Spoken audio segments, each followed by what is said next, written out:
parte más importante es entender qué significa trabajar de forma sistémica, de forma global, lo que ahora se denomina tanto medicina integrativa. Porque a veces sucede que nos vienen los pacientes y nos dicen, no, pero yo ya he hecho esto, ya he hecho lo otro, ¿verdad?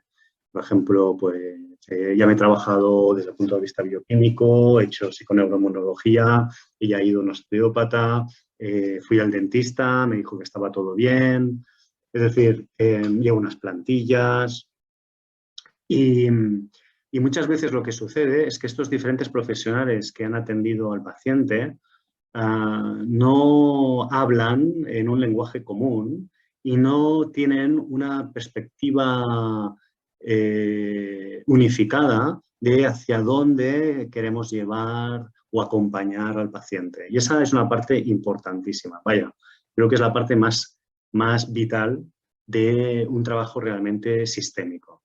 A veces parece que trabajar de forma holística es hacer muchas cosas y en realidad es todo lo contrario. Es determinar qué obstáculos existen para que nuestro sistema haga lo que sabe hacer por sí mismo.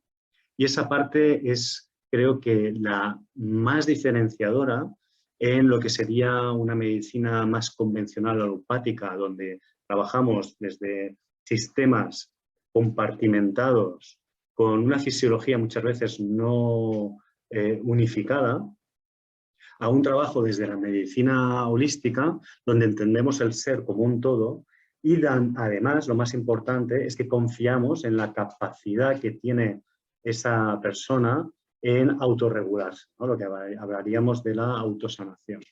Esa parte es la que yo en consulta encuentro que el paciente, por un lado, desea más encontrar y por otro lado tiene más dificultades en encontrar aquel profesional que tenga esa visión, ¿no? Yo siempre les digo a mis pacientes que de lo que se trata no es de muchas veces hacer terapias que aporten de forma externa, sino encontrar cuáles son los palos en las ruedas de un carromato que hace que el sistema no funcione, ¿no? Y a veces intentamos tirar con mucha fuerza, intentamos tirar del sistema sin pararnos un momentito a mirar abajo, determinar cuáles son los palos en estas ruedas, ir quitando cada uno de esos palos para que luego ese carro pueda moverse de una forma libre y fácil y no haya que hacer casi fuerza para tirar de él. Es decir, poner en marcha los sistemas naturales que tiene nuestro organismo de autorregulación. Y eso pasa por entender esa visión global del ser y ver en qué puntos, dónde tenemos que dar un interruptor y dónde tenemos que tal vez arreglar ese punto de conexión para que todo empiece otra vez a funcionar. Eso es lo que desde la osteopatía, desde la kinesiología, desde cualquier medicina naturopática que tenga una visión del ser humano integrado con la naturaleza propia y la naturaleza del universo, casi, es importante que entendamos. Bien, entonces, ¿cómo hacer esto? ¿Cómo poder trabajar de una forma interdisciplinar? ¿Cómo poder trabajar con nuestros colegas, podólogos, odontólogos, logopedas, médicos, psicólogos, especialistas en cadenas musculares, optometristas? ¿Cómo hacerlo? Bueno, creo que lo primero es poder tener un lenguaje común. Es decir,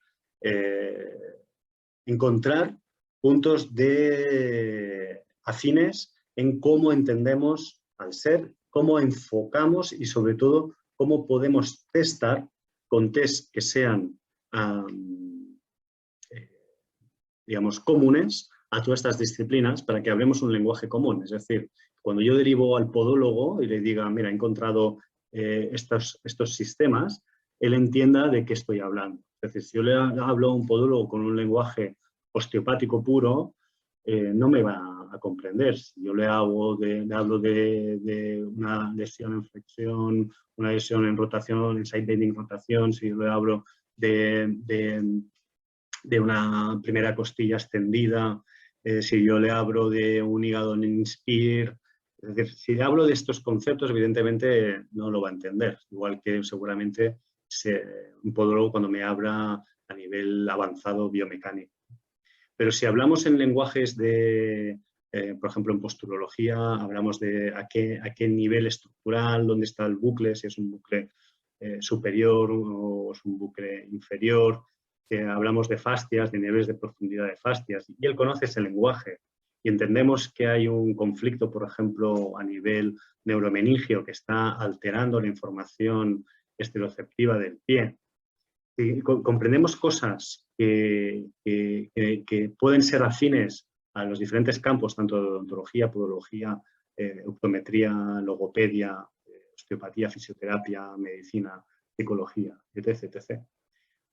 Podremos no solo saber cuándo es necesario derivar, cuándo es mi competencia a trabajar y cuándo es competencia de otro profesional y cuándo requiero de esa ayuda de ese profesional para que me ayude a quitar uno de esos paros en las ruedas para poder seguir haciendo yo mi trabajo y ayudar a que el sistema poco a poco vaya funcionando de una forma más fluida y eficaz.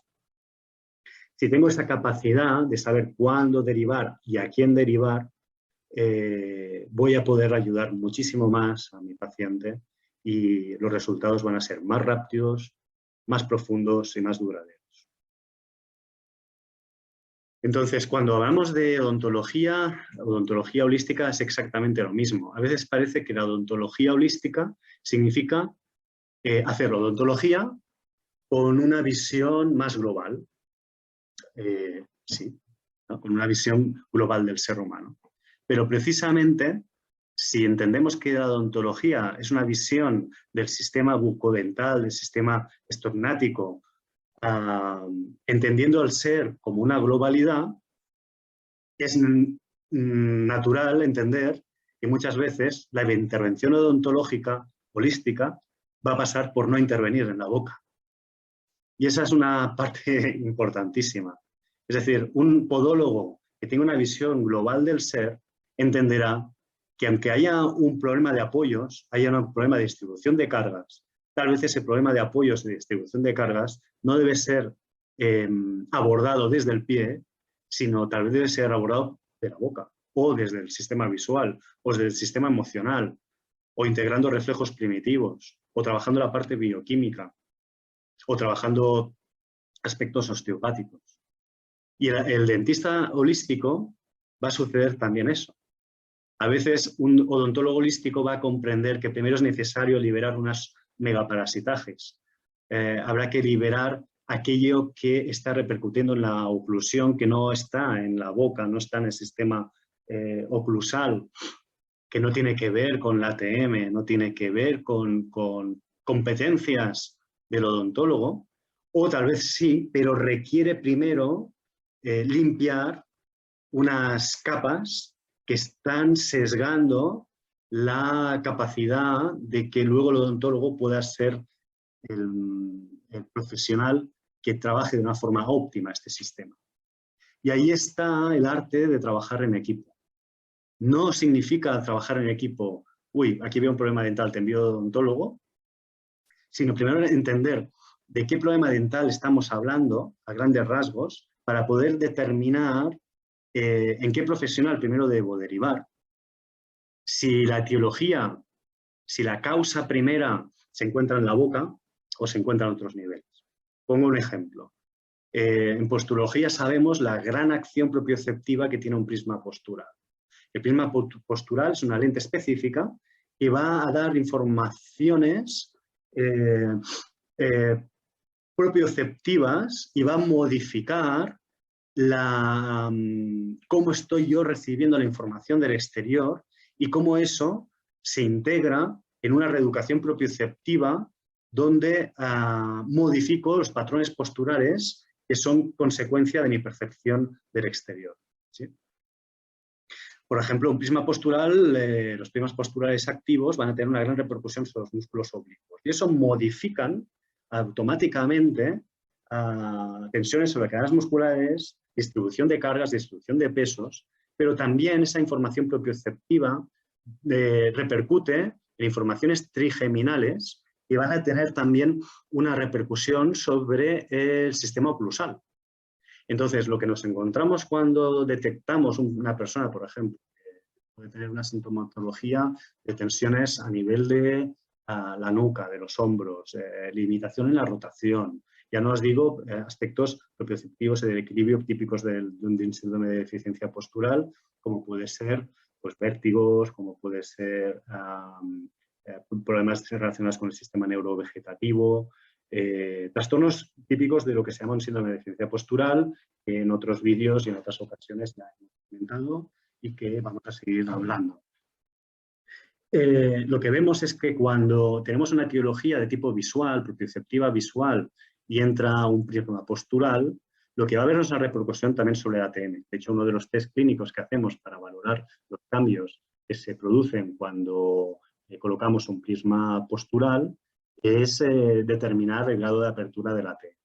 Y hay una relajación general de los músculos de la ATM cuando colocamos el prisma adecuado que modifica los otros patrones posturales. ¿Sí?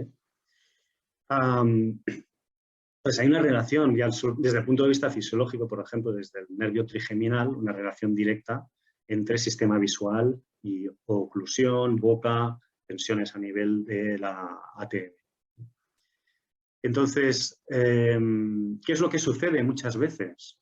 Que incluso dentro de nuestro sector, donde se supone que tendríamos una visión más global, tendemos a, diría, dogmatizar o requerir que aquello que está sucediendo se encaje en aquello que yo sé o aquello que yo interpreto. Y eso no funciona así. Para los que trabajamos con kinesiología, eso es la primera gran lección que nos da la kinesiología. La kinesiología es la disciplina tal vez más completa y más profunda para dialogar con el cuerpo del paciente. Cuando hablamos del cuerpo, hablamos del sistema que engloba diferentes cuerpos o diferentes campos de información. El campo físico, el campo energético, el campo emocional, el campo bioquímico, ¿sí? Y todos estos sistemas o campos están en interrelación. La kinesiología es un sistema para determinar en qué campo hay una disfunción, qué aspecto concreto de este campo hay que corregir o normalizar y además, lo más importante, de qué manera el sistema va a tener una optimización en su autorregulación. ¿Sí? Entonces, para los kinesiólogos, la primera gran lección es entender que nunca 2 más 2 son 4. En medicina holística, 2 más 2 es depende. Depende de la persona, depende del entorno, depende de sus introyectos, depende de los sistemas, depende de cómo es su terreno, depende de muchísimos inputs que van a hacer que 2 más 2 sume un veremos, sume un vamos a investigar, sume un cada persona y cada caso es diferente y requiere una intervención adecuada y precisa y personalizada. Esa es una parte crucial. ¿Y por qué digo eso? Porque odontología holística no significa intervenir siempre en la boca. Odontología holística significa entender la boca dentro de un sistema global. Y además significa entender en profundidad todas las repercusiones que van a tener mis intervenciones en la boca y a la vez entender todas estas sintomatologías que puedan tener un origen en la boca. Lo mismo sucede con cualquier otra disciplina. un osteópata que sea capaz de ver jerarquías y entender cómo está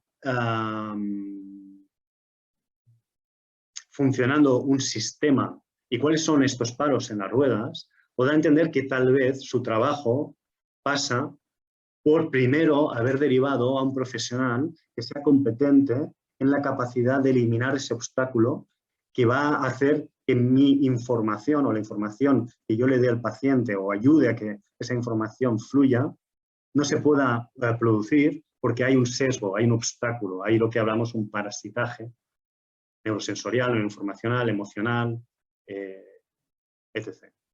Significa que si para mi trabajo es crucial corregir un problema oclusal, ahí requiero, en primer orden, la intervención del odontólogo.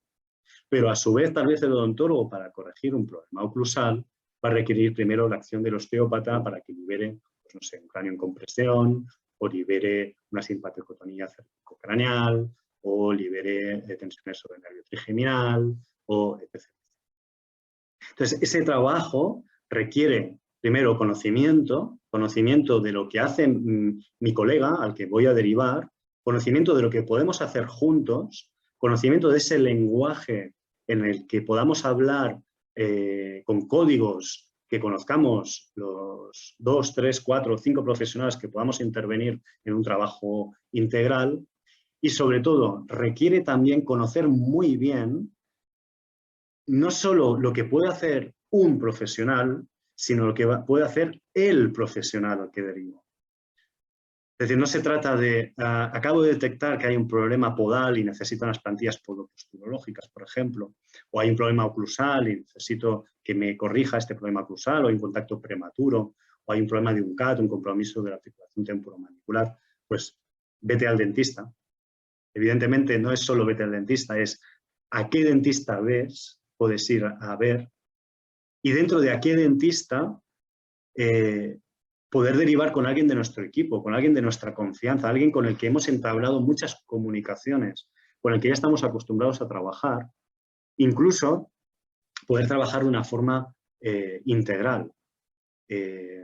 Yo muchas veces me he desplazado a consultas de odontólogos con los que colaboro o he colaborado para hacer un trabajo en equipo, para hacer un trabajo donde valorábamos aspectos oclusales, buscábamos cuáles eran las posibles etiologías, íbamos quitando capas interferentes, capas que sesgaban estos obstáculos de los que hablamos, a veces con informaciones osteopáticas, a veces con informaciones posturales, a veces con informaciones somatoemocionales, a veces con inhibiciones viscerales, a veces testando aspectos, por ejemplo, de estrés que genera un visceroespasmo, liberando tosis viscerales,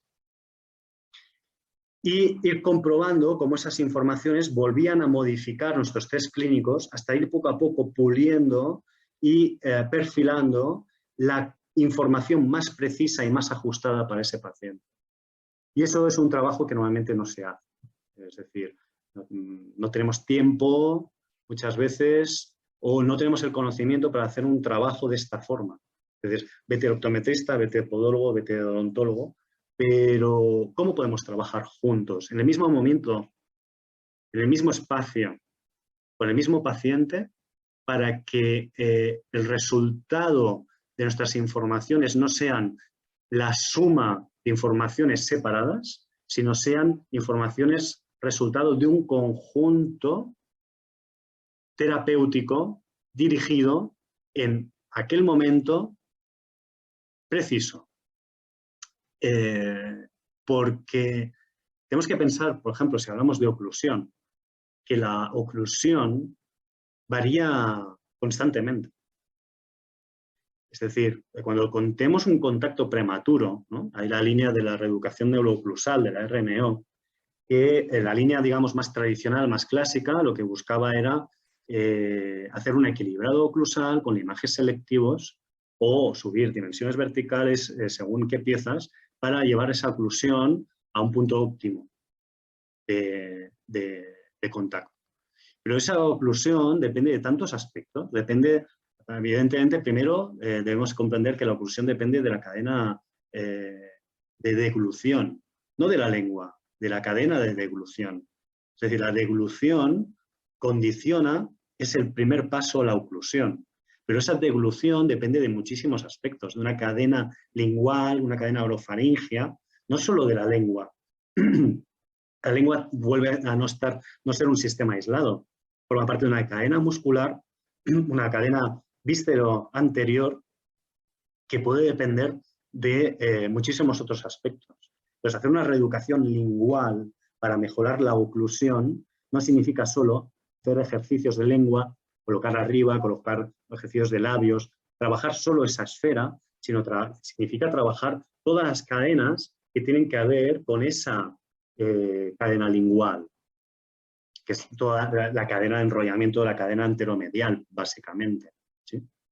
Significa que hay que trabajar cicatrices, hay que trabajar diafragma, hay que trabajar sistema visceral, hay que trabajar la parte digestiva importantísima en la cadena lingual.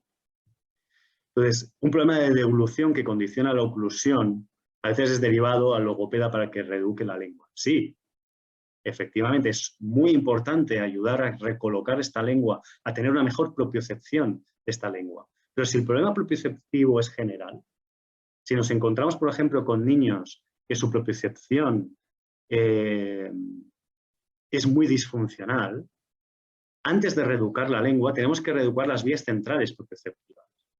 Por ejemplo, nos encontramos con niños donde evidentemente hay un problema lingual, pero porque hay un problema propioceptivo originado por presencia de reflejos primitivos activos. En niños que hay un gran número de reflejos primitivos activos y en una gran intensidad, su propiocepción no puede ser buena. Y además, muchos de estos reflejos tienen una repercusión sobre la cadena lingual. Igual que cuando derivamos optometristas, algunos de estos reflejos pueden tener que ver con las vías informacionales, con las vías sensoriales a nivel de las vías ópticas. Es decir, en vez de empezar a entrenar desde el sistema visual, entrenamos primero sobre la maduración de estas vías que tienen repercusión sobre el visual. Y en el caso de la lengua, exactamente lo mismo. Igual primero tenemos que reeducar y integrar reflejos que van a tener que ver en un correcto neurodesarrollo y por tanto también una correcta propiocepción y por tanto también una correcta disposición lingual. Pero además esta lengua que se mal posiciona, por ejemplo en un paciente respirador oral, tenemos un mal posicionamiento, o esta lengua que se coloca en algún espacio que quede entre dientes porque hay un mal posicionamiento de los dientes, no es lo mismo, el origen no es el mismo. Si hay una respiración oral, una respiración bucal, primero debemos entender por qué se está produciendo esa respiración bucal. La lengua es consecuencia de esa respiración bucal. La posición baja de la lengua, la no posición en la intermaxilar superior a nivel de detrás de los incisivos, esa mala posición de los dientes, de la lengua en relación a los dientes, tiene un sentido. Y debemos entender por qué esta posición baja de la lengua se da. Muchas veces volvemos a esa idea de la cadena anterior, donde nos encontramos con una cadena digestiva en tensión por un problema bioquímico, por un problema de tolerancia alimentaria, por un problema de disbiosis, por un problema de mucosa, donde hay un visceroespasmo por la fibra arisa que tiene intestino, estómago, que va a repercutir en toda la cadena orofaringia y la cadena lingual. Además de a repercutir sobre las mucosas. Y esa inflamación sobre las mucosas va a afectar también en las mucosas de vías aéreas altas y va a dificultar que este niño pueda respirar de una forma correcta, de una forma nasal, y a una respiración mixta o una respiración oral. ¿Qué hay que hacer? Lo primero que hay que hacer en un respirador oral es determinar cuál es el origen de esa respiración oral. Y muchas veces no es un origen propioceptivo, es un origen bioquímico. Y por tanto hay que corregir ese origen bioquímico. En un gran número de respiradores bucales hay intolerancias alimentarias. Uno muy habitual es los lácteos, que generan inflamación de mucosas, generan mucosidad ayudan a que hayan adenoides inflamadas. Entonces, debemos poder trabajar y estudiar con un concepto global y holístico para entender los orígenes de los fenómenos que se producen. Y entonces sí poder tener la capacidad de derivar a los diferentes profesionales que deben intervenir. ¿Sí? Bien. Cuando hablamos de un estudio de abordaje terapéutico del sistema bucodental desde una visión integradora, significa esto, significa primero tener un sistema, una capacidad de ver el sistema bucodental, el sistema estomastognático, desde una visión holística, donde la boca es un distorsionador de primer orden, desde el punto de vista postural, puede ser el foco y, por tanto, la causa primaria de muchas disfunciones, y a su vez la boca es el resultado, es como el disco duro que graba otros aspectos disfuncionales en el resto de nuestro organismo, en cualquiera de estos campos que hemos hablado que trabaja la kinesiología. Es decir, el diente va a recibir la impronta emocional de un conflicto en nuestra infancia. El diente va a recibir la impronta informacional de un problema postural que repercute en una afectación sobre la oclusión. Los dientes que bruxan están intentando solventar, solucionar, buscar en esa fase de reparación de un conflicto que aún no hemos encontrado cómo resolver. Cuando se habla, por ejemplo, del bruxismo como una parafunción, a mí me hace pensar qué queremos decir con parafunción. Cuando definimos parafunción como que es algo que realiza un sistema sin ningún motivo y sin ningún objetivo, pienso que realmente no funcionamos así. Todo lo que sucede en nuestro cuerpo tiene un sentido. Todo lo que sucede en nuestro organismo tiene un sentido. ¿Entendéis? Incluso la enfermedad. Decía Jung, la enfermedad es el esfuerzo que hace la naturaleza por sanar al hombre. Es una visión que rompe con el paradigma en el que vivimos, actual, occidental, donde la patología y la enfermedad es aquello que debemos combatir. Pero la patología y la enfermedad, ante todo, es lo primero que debemos comprender. Y cuando la comprendemos, la podemos transformar. Y cuando la comprendemos, y sobre todo, y más allá de eso, comprendemos cómo funciona nuestro cuerpo en relación a la enfermedad y qué no funciona en nuestro cuerpo para que se manifieste la enfermedad, es cuando podemos empezar a sanar. Es cuando empezamos a entender cómo abordar terapéuticamente aquello que ha generado una disfunción. Y esa parte es, creo, la más crucial. La diferencia en medicina natural con medicina, digamos, convencional, que funciona de una forma dual, de una forma dualista, es precisamente esta. No es el tipo de técnica, no es aquello que hacemos o dejamos de hacer. Es precisamente cómo entendemos la etiología del fenómeno que se está produciendo y cómo ayudamos a que el cuerpo ponga en marcha los mecanismos propios de autosanación. Bien, entonces, por ejemplo, si hablamos de ATM, primero debemos entender que el ATM tiene muchas funciones. Las 4 primeras, masticación, respiración, deglución y fonación, son funciones básicas que además dentro de un punto de vista somatoemocional las relacionamos con 4 fases de la supervivencia.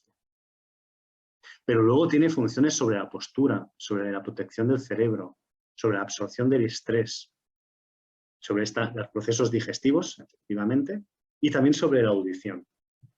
Entonces, Entender la ATM la debemos estudiar y entender desde todos estos prismas. Como he dicho antes, primero la definición casi primaria que daríamos de la articulación temporomandibular estaría relacionada directamente con la deglución. La deglución condiciona la oclusión, define la oclusión, define la correcta oclusión. Así que, otra vez, esta cadena primaria, esta cadena que llamamos de enrollamiento, de protección, de nutrición, la cadena anteromedial, que es con la que nacemos cuando somos bebés, que es la cadena en la que buscamos la protección materna, es vital. Las informaciones que quedan grabadas en el primer año o las alteraciones en el neurodesarrollo durante ese primer año van a condicionar mi correcto neurodesarrollo, mi correcto desarrollo postural, pero también mi correcto desarrollo emocional. Y el enrollamiento de la AM tiene que pasar luego por unas desarrollo de las cadenas extensoras que me permitan abrirme al exterior fuera de la protección de mamá, fuera de la protección nutricia.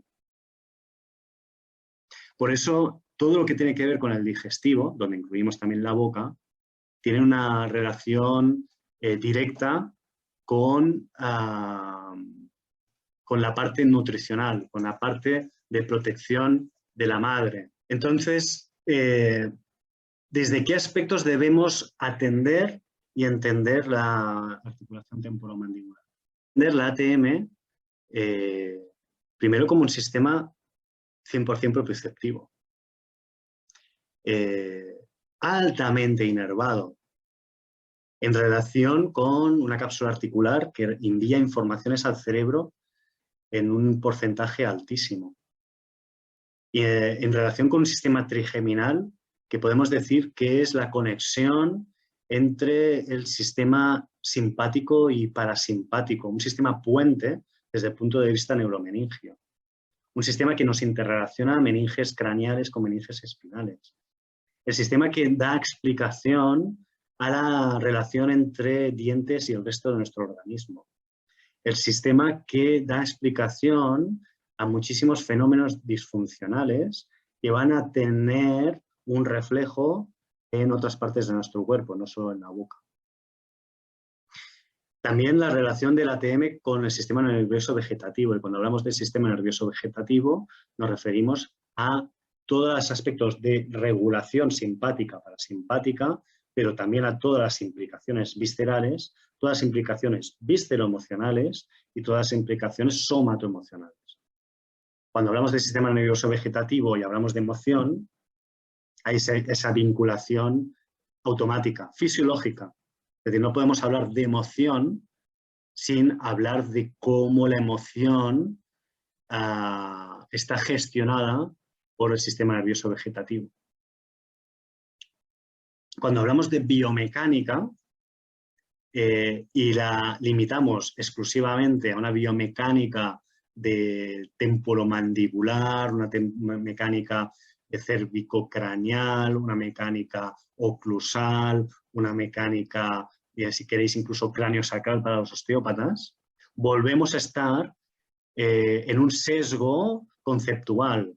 Seguimos estando sin una visión global. La biomecánica es una biomecánica global, general. Cuando hablamos en osteopatía y hablamos de conceptos de osteopatía craneal, visceral o estructural, estamos fuera de la comprensión de lo que es el concepto osteopático. Cuando hay un problema de biomecánica de un temporal, con la petrosa del temporal, en relación, por ejemplo, con el agujero rasgado anterior, cuando hay un problema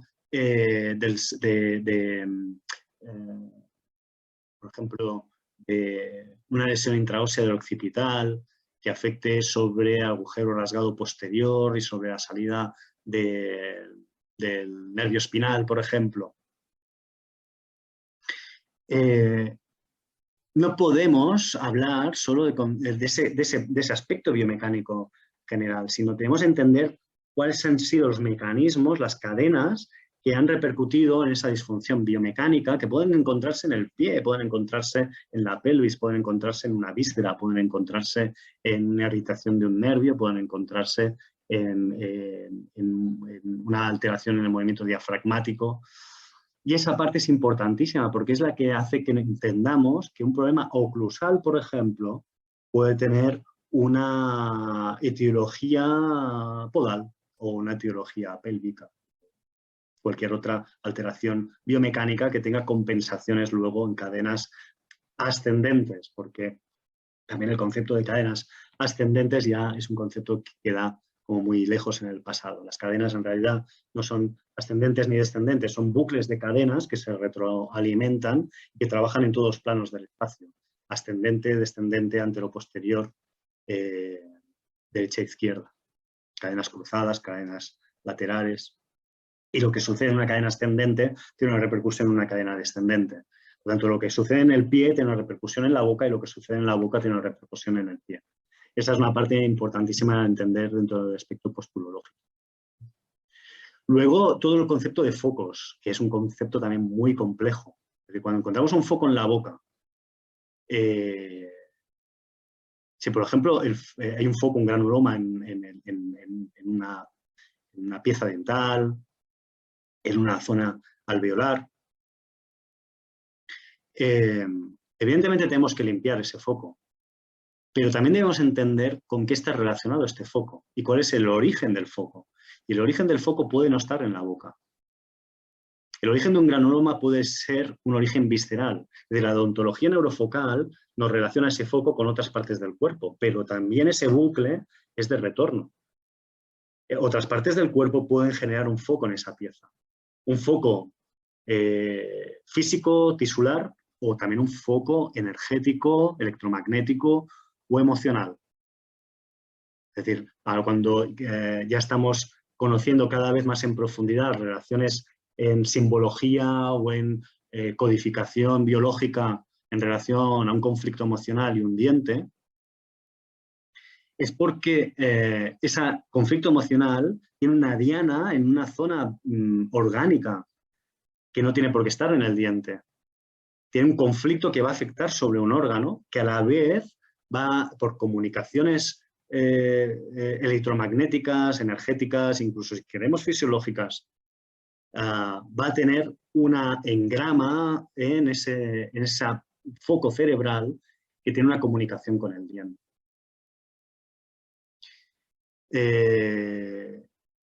Por tanto, entender cómo funcionan esas cadenas musculares, incluso también qué aspectos hay jerárquicos en relación a esas cadenas musculares, quién manda sobre esas cadenas musculares, es también importante, porque si no, volvemos a lo mismo. Hacemos un trabajo de cadenas musculares, reeducamos las cadenas musculares, hacemos trabajos de reeducación con estiramientos, con stretching de cadenas musculares y no estamos entendiendo qué mantiene en disfunción esa cadena muscular, seguimos haciendo un trabajo donde no atacamos la etiología y trabajamos más sobre los sistemas de salida en vez de los sistemas de entrada.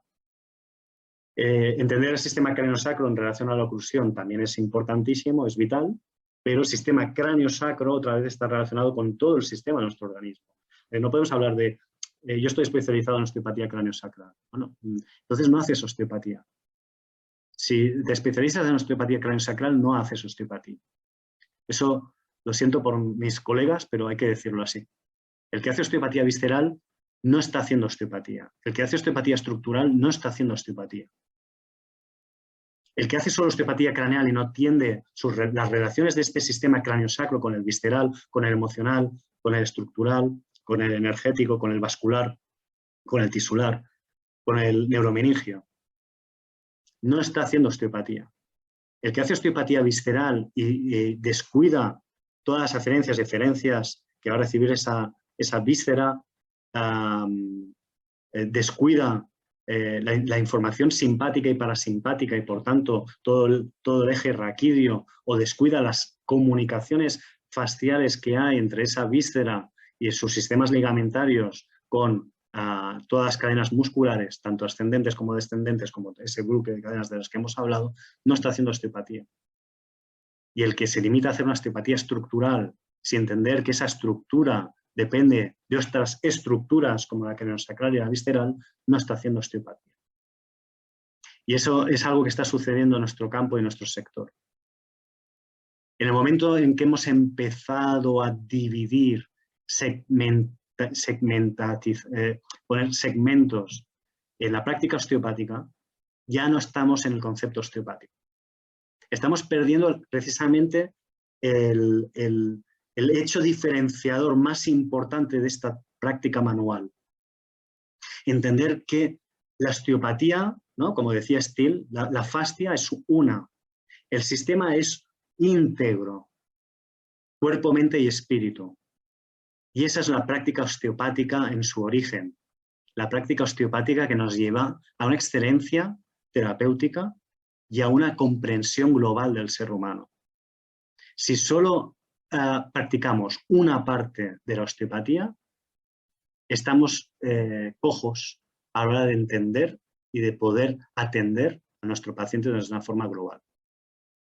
Y a la vez, si no entendemos que esta disfunción, esa alteración, no depende de nuestra manipulación, de nuestra técnica de normalización, sino depende de un orden jerárquico superior, como sería el sistema tónico-postural, seguimos sin comprender que lo que estamos haciendo no trabaja sobre los sistemas de entrada, sino trabaja sobre los sistemas de salida.